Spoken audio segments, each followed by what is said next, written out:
Hola, ¿qué tal? Muy buenas tardes, tengan todos ustedes. El tema que vamos a ver hoy es sobre el ateísmo o la herejía. ¿Qué es el ateísmo?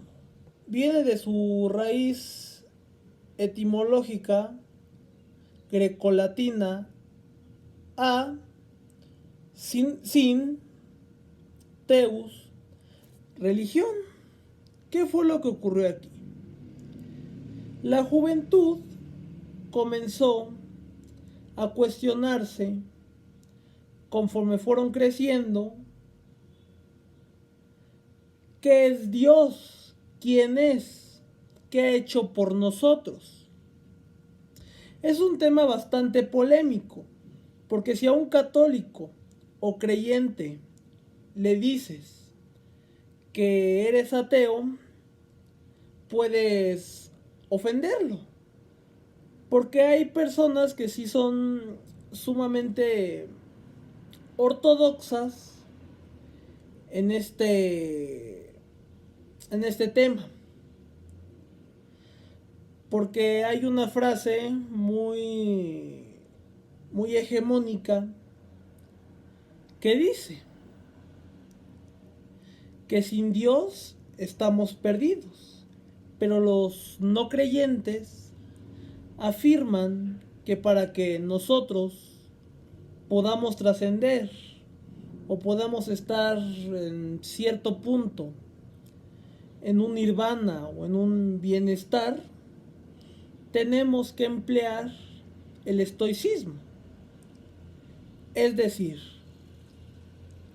que tenemos que poner un granito de arena para que nosotros podamos subir de escalón en escalón. Cabe mencionar, dejando a un lado las acciones humanas que contradicen a la fe y que un poder superior nos puede ayudar a trascender, que el ateísmo o la herejía, como ya lo había mencionado, tiene sus orígenes, no solo de raíz etimológica, sino históricos. Por ejemplo, se dice que los primeros indicios del ateísmo fueron con Heráclito y con Critias. Y es curioso, bueno, no es curioso, es claro, porque a Heráclito le llamaban el obscuro de Efeso. Entonces fue una gran clave para que el ateísmo se desarrollase. Bueno, hay una paradoja muy clara en Grecia, a pesar de que ellos siguieron un oráculo. Se dice que en Grecia hay varias personas que son ortodoxas, pero ahí fue la cuna de la sabiduría y del escepticismo. Entonces, ya remontándonos muchos siglos después, el ateísmo se asoció con el socialismo. Muchos pensadores contemporáneos son herejes, tal como Edgar Morin, un político y sociólogo francés muy contemporáneo. Es ateo.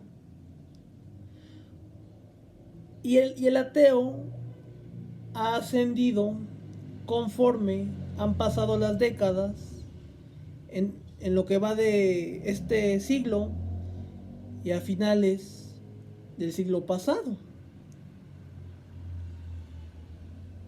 Como decía Simone de Beauvoir, una escritora francesa, que las edades más grandes son las edades que quieren inducir a las edades más jóvenes a la religión, porque la religión se va transmitiendo de generación en generación. Entonces ahí comienza a haber dicotomías y polémicas que dicen que a los niños les tienes que heredar una creencia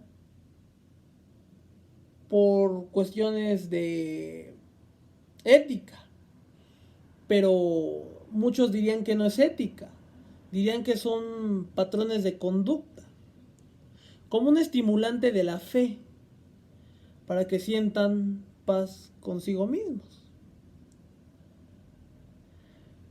Pero es preciso recordar que esto, la raíz de todo este problema, de que las edades más grandes son las que quieren inducir a las edades más jóvenes, porque en el siglo pasado, en países periféricos, o en ciudades periféricas, mejor dicho, hubo muchos tapujos religiosos. Los padres eran vendidos como inmaculados, pero como reinaba la ignorancia, nadie lo sabía. Pensaban que iban a obtener bienes eclesiásticos. Y ocurrió lo mismo en países árabes con los kamikazes, porque los altos mandos eran demagogos. Es decir que México, o mejor dicho Latinoamérica y Medio Oriente, son países muy ricos en demagogia religiosa. Bueno, dejando a un lado la demagogia, hay tres religiones. Por ejemplo, el anglicanismo, como Darwin, que Darwin, a pesar de ser el padre de la biología, era agnóstico, es decir, que dudaba de la existencia de Dios, pero nunca se cuestionó de los dogmas anglicanos.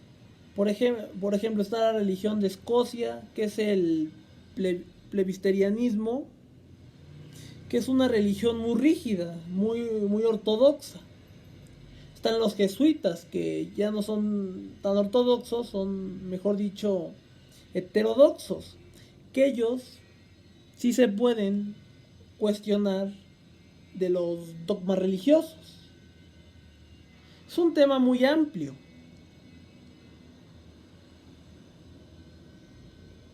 O, por ejemplo, ya cuando se gestó la contracultura,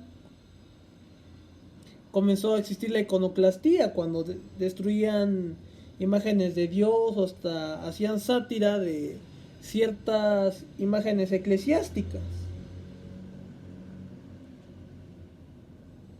Por mi parte ha sido todo. Muchas gracias.